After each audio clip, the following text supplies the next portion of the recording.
percayalah orang macam Saifuddin ni tidak akan menghormati rakyat. Okey, kita baca. Menteri Dalam Negeri Saifuddin menuduh pengurusi PN Muhyiddin Yassin tidak menghormati nasihat Majlis Raja-Raja supaya dapat mengelakkan daripada mempolitikkan penggunaan kalimah Allah. Merujuk ucapan bekas Perdana Menteri itu pada ceramahnya Ahad lalu mendakwa bahawa keputusan kerajaan menggugurkan rayuan kes Jill Idol membuktikan ia bersetuju dengan mahkamah bahawa orang Kristian boleh menggunakan kalimah Allah. Katanya Muhyiddin jelas melanggar 3R. Nasihat Majlis Raja-Raja tidak lagi dimainkan isu Jill Island dan tidak boleh dipolitikkan. Ini Majlis Raja-Raja yang cakap, bukannya Saifuddin Nasution cakap. Dan yang kedua, macam saya kata tadi, Yassin cuba mengelirukan sekali lagi. Dia bukan isu kalimah Allah, Jill Island. Dia isu teknikal, bukan isu kalimah Allah. Tetapi dia masih lagi nak mengeliru.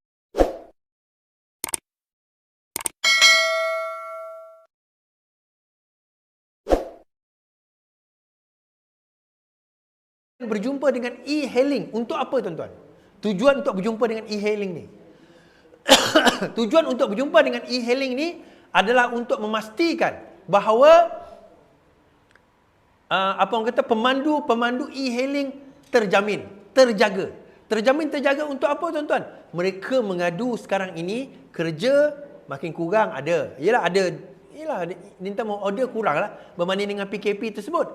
Tetapi bila kurang juga kerja, upah mereka itu pun dikurangkan. Jadi 2 minggu lepas Perdana Menteri kita ada buat live, ada buat perjumpaan dengan e-hailing.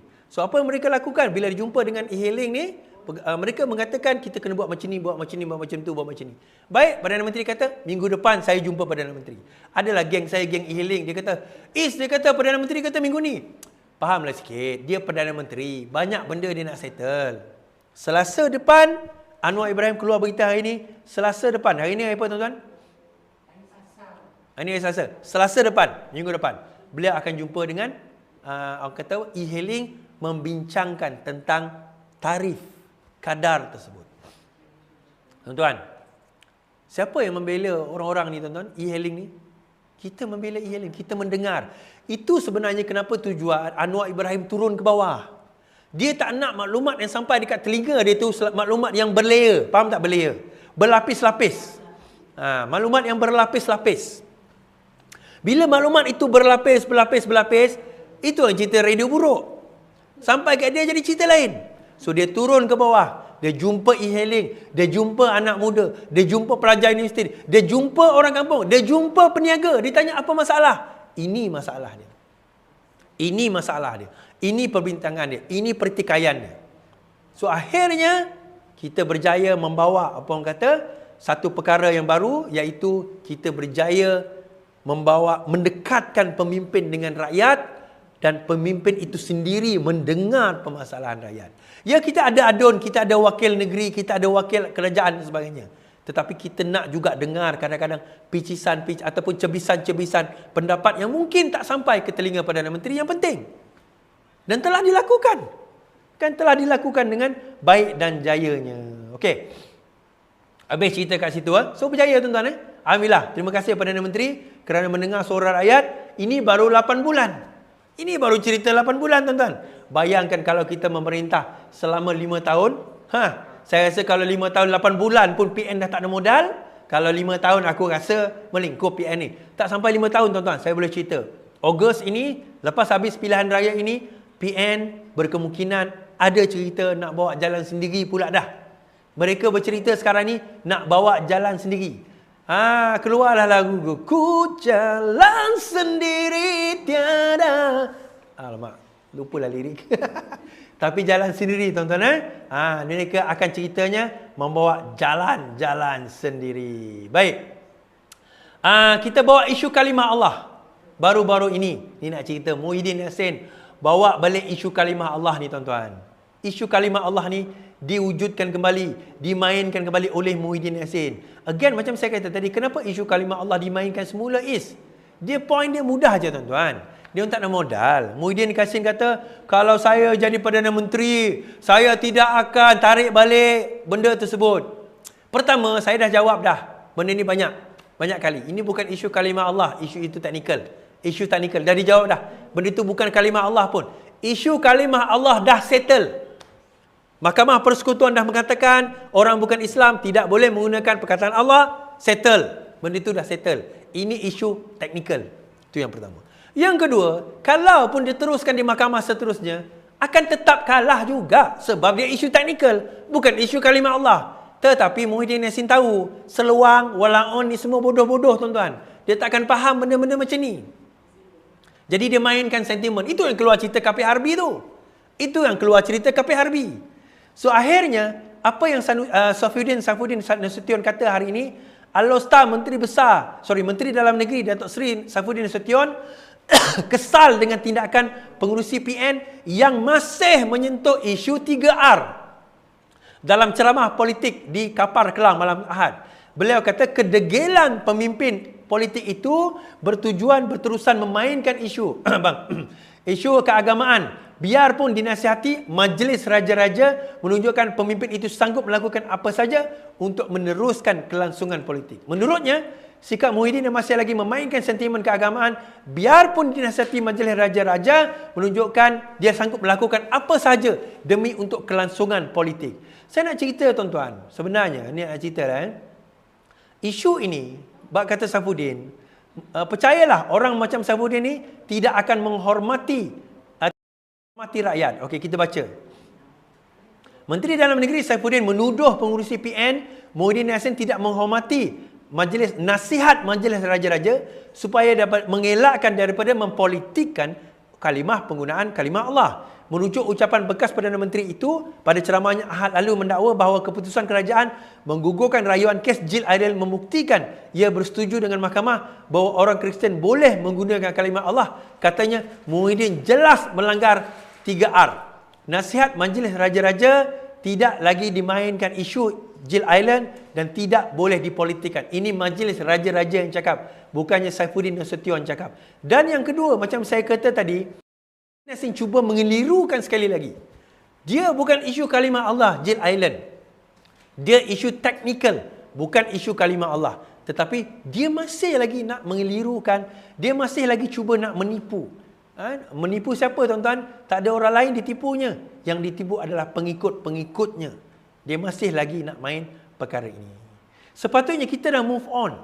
Yang ni terbaik tuan-tuan. Saya nak bawa cerita tentang Rafizi ajak debat, akhirnya diterima oleh PN. Baru-baru ini Rafizi dia mencabar. Ini saya macam seluang walaon kat sini jugalah dalam grup kita ni kan. Terima kasih yang geng-geng kita. Seluang walaon. Apa dia kata? Iswardi macam ni, Iswardi macam tu, Iswardi macam ni, kerajaan macam tu. Saya bawa naik atas, tak berani. Ajak debat, tak berani. Hol. Kan baju saya dia ni dekat bawah sebenarnya. Okey? Hol tuan-tuan. Okey. Tak apalah dia dengan bacol dengan saya, tak apalah. Mungkin sebab dia pun pendidikan tak tinggi, tak pandai berdebat. Dia sebenarnya seorang, dia ada 100 fake account. Tak apa, kita tak ada masalah bab tu. Rafizi cabar. Mula-mula dia cabar Sanusi. Sanusi tak berani tuan-tuan. Takut. Lepas tu dia cabar Azmin Ali. Azmin Ali bagi syarat. Kena buat macam ni, kena buat macam tu, kena buat macam ni. Dia kata apa? Kena turunkan harga minyak sebagaimana janji. Yang masa harga minyak tu dia cakap, engkau pun ada dalam kerajaan tu lah. Kau jangan sembang lah. Masa tu kau pun ada kat situ. Sembang lah kau. Masa kau jadi kerajaan, apa yang kau buat? Langsung kau tak ada buat apa-apa. Baik tuan-tuan. Diajaklah PN, seorang demi seorang tak berani. Seorang demi seorang tak berani. Akhirnya beranilah seorang. Siapa dia? Ahli Parlimen Bacuk Muhammad Syarif Sulaiman mengubah keputusan dengan bersetuju untuk berdebat dengan Rafizi Ramli. Mula-mula dia kata tak nak, bersetuju. Kedua-dua pihak mengumumkan perkara itu di media sosial masing-masing. Saya telah dimaklumkan, saya telah menerima keputusan untuk berdebat. Platform debat bagi kedua pihak akan membentangkan idea, katanya. Okey. Dia akan berlaku bila tuan-tuan? 9 hari bulan Ogos ini, maka perdebatan itu akan berlaku 9 Ogos ini. Jadi kita tahu tuan-tuan 9 Ogos ini perdebatan tersebut berlaku. RTM kata dia dah bersedia untuk nak menganjur ataupun meng-livekan segmen tersebut. Sinar harian, konteks saya hari ini, Cik Zordi, boleh tak bawa debatku ke sinar harian? Saya kata saya tak ada kuasa, tapi saya cakap dalam live. Sinar harian juga menganjurkan kepada mana-mana calon, di mana-mana DUN yang bertanding. Mana-mana DUN yang bertanding, dua-dua calon, tiga-tiga calon, empat pala calon, semua calon, kalau mereka nak pergi ke sinar harian, boleh. Saya sarankan calon-calon konteks sinar harian, kata saya bersedia membentangkan manifesto saya dan saya nak bawa lawan saya. Jom kita bentangkan manifesto. Bagi saya, kaedah ini adalah kaedah yang sihat untuk kita nak menyemarakkan demokrasi di dalam negara kita. Teruskan. Bagi saya, teruskan perkara tersebut. Jangan pernah kita rasa macam, Is tak boleh lah Is, ni adalah debat bukanlah budaya kita. No. Kita kena dah mula menjadikan debat itu budaya kita, tuan-tuan. Dan bagi saya sebenarnya pro kepada apa? Saya pro kepada perpaduan itu bukan dengan cara kita setuju semua perkara. Perpaduan itu bukan dengan cara kita setuju semua perkara.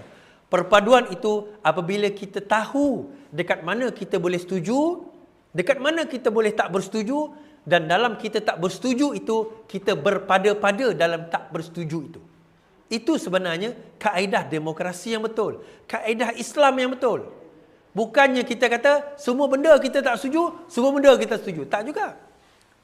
Ada benda tak setuju, kita cakap tak setuju. Saya contoh terbaik, tuan-tuan. Kalau benda itu saya tak setuju, walaupun PMX cakap pun saya kata saya tak setuju. Kalau benda itu saya tak setuju. Dan 2-3 occasion, banyak occasion lah, saya cakap. Sampai PMX sendiri tegur saya. Sorry, takkanlah. Ya. Saya kata saya tak setuju dengan benda tersebut, saya kata saya tak setuju. Itulah demokrasi. Kan? Tapi dia tegur saya personally lah, tak apalah. Baguslah tuan. Tak adalah dia hina dan kutuk saya ke apa. Cuma adalah orang ambil tindakan disiplin gantung saya. Itu cerita lain lah. Kan? Itu cerita lain. Baik tuan-tuan, itu cerita lain. Itu saya nak bawa lah nanti, insya-Allah. Sebelum saya bawa kepada cerita REE, Revolusi ni, saya nak bawa satu cerita tentang skandal yang berlaku di Terengganu, tuan-tuan.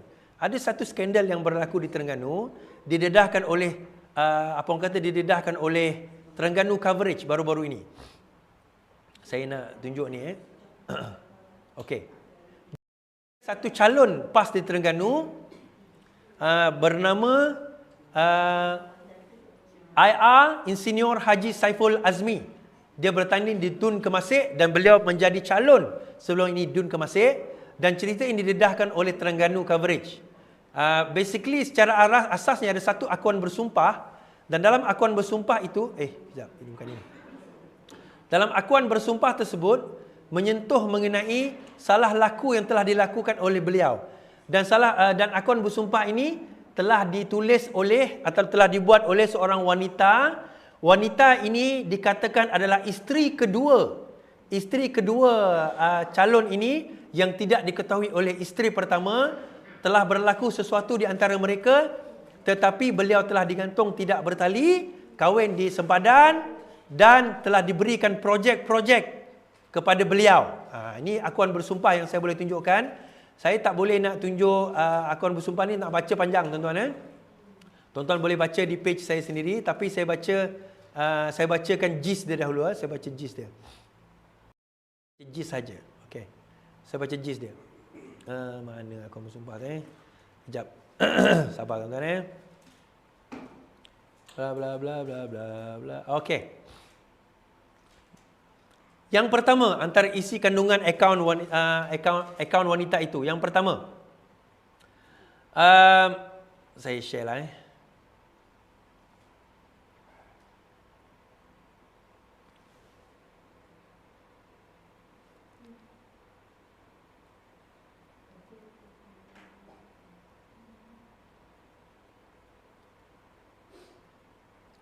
Alright. Sorry. Thank you yang 10,000 yang menonton, 11,000, 12,000 menonton. Terima kasih. Yang pertama, Saiful Azmi didakwa menerima duit komisen atau rasuah dari wanita berkenaan Wanita tu dapat projek bagi projek pembinaan dan naik taraf jalan-jalan di Dun Kemasik secara tunai. Dia bagi projek kat wanita tu dan wanita tu bagi kepada dia komisen. Dakwa wanita itu nombor 2, Saiful Azmi juga telah membuat tutusan palsu bagi penyelewengan dana kerajaan persekutuan menerusi pelan jana semula ekonomi negara atau penjana untuk membina bangunan PAS di Kerteh Kerteh. Kosmo pada 8 Februari melaporkan SPRM telah menahan 133 individu terdiri daripada pemilik dan pengarah syarikat berhubungan penyelewengan dana penjana yang dianggarkan berjumlah 194 juta. Pejabat Adun Kemasik telah diserbuk pihak SPRM bagi menyiasat tuntutan palsu dan penyelewengan dana penjana oleh Saiful Azmi. Pada 2021, Saiful Azmi telah meminta wanita itu memfailkan penceraian dengan suaminya di mahkamah. Wanita itu mendakwa Saiful Azmi telah berjanji untuk berkahwin dengannya. Maksudnya perempuan tu, dia suruh perempuan tu ceraikan laki dia supaya Saiful tu kahwin pula dengan dia. Saiful ni dah ada isteri kerana mereka berdua telah beberapa kali terlanjur mencintaimu. Bukan terlanjur mencintaimu, bukan tuan-tuan. Terlanjur lain ni. Semasa berada di Kuala Lumpur. Selepas selesai proses penceraian dan tempoh iddah wanita itu tamat pada Mac 2022. Mereka berkahwin di Golok, Thailand. Perkahwinan itu telah diuruskan oleh beberapa individu termasuk Ustaz Hassan Harun. Pada 2022, rahsia perkahwinan itu terbongkar dan diketahui oleh isteri Saiful Azmi iaitu Ustazah Husna Abdul Rahman. Dalam polemik itu, Ustaz Hassan Harun mendakwa perkahwinan antara wanita itu dan Saiful di Thailand tidak sah dan mereka tidak dibenarkan berjumpa. Wanita itu turut membuat laporan polis terhadap isteri Saiful Azmi, Ustazah Husna, yang didakwa menyebarkan video lucah wanita itu bersama bekas suaminya. Itulah tuan-tuan, jangan percaya kalau lelaki cakap abang janji abang delete. Jangan percaya. Selepas kejadian itu, wanita tersebut mendakwa dia gagal menghubungi atau berjumpa dengan Saiful Azmi dalam isu penceraian mereka. Jangan pernah percaya abang janji abang delete tu, jangan percaya tuan-tuan. Jangan percaya. Kan dah tersebar video, tuan-tuan, ini nak cerita. Apa tadi? Apa dia punya slogan? Undi PAS masuk syurga, tuan-tuan. Undi PAS masuk syurga, dia orang apa? Ada buat MOU dengan malaikat syurga ke? Ada kunci syurga ke tuan-tuan? Kita bukan nak menuduh hari ini Terengganu Coverage dan akuan bersumpah wanita itu. Nak saman wanita itu, saman Terengganu Coverage. Sampai sekarang, so far, Saiful tak menafikan perkara tersebut. Ni tuan-tuan, saya nak cerita. Salah laku sebegini, orang PAS nak cakap macam mana? Orang PAS nak cakap macam mana? Membawa saya kepada perkara yang sangat penting. Berkenaan dengan pendedahan Saifuddin baru-baru ini. Tentang REE. Revolusi, tuan-tuan. REE untuk siapa? Untuk Sanusi.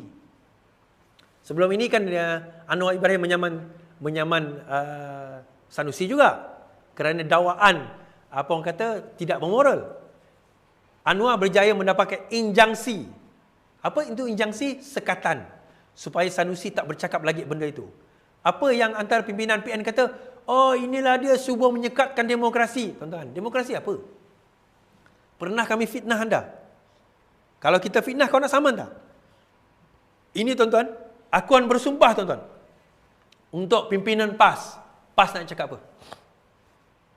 Sekarang PAS nak cakap apa? Moral siapa yang nak kita petikaikan ni? Kita tak payah cerita moral tuan-tuan. Kita cerita sakau. Saifuddin Nasution mendedahkan. Saifuddin Nasution mendedahkan bahawa Saifuddin kemuka gambar Sanusi bersama lelaki daripada China.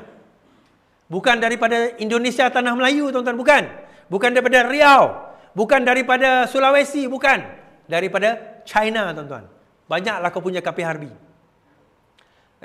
Menteri Dalam Negeri Saifuddin tampil dengan bukti baharu. Mengaitkan Menteri Besar Sanusi dengan kes kecurian nadir bumi di Bukit Enggang Sik. Dengan membukakan sekeping gambar lelaki bernama Soloi Fat. You can fat, so can we. Soloi Fat, bukannya Ben Abdullah, tuan-tuan. Bukan. Soloi Fat daripada China mendakwa Muhammad Sanusi mengenali salah seorang daripada lelaki warga China itu yang dibawa masuk ke Malaysia oleh MBI untuk meneroka REE. Kenapa dia boleh tahu? Sebab pada tahun 2021, Sanusi buat satu minta PAS. Dia buat satu surat minta Hamzah Zainuddin bagi PAS. PAS apa? PAS ikhtisas, bukan PAS parti. PAS ikhtisas. Ikhtisas tu apa is? Ikhtisas adalah PAS khas, membawa expert masuk ke dalam negara. Tujuan apa? REE. Dan orang ini telah ditangkap, tuan-tuan, kerana mencuri REE. Menteri Besar tak boleh cuci tangan, kata Saifuddin, terhadap setiap keputusan yang dibuat oleh MBI.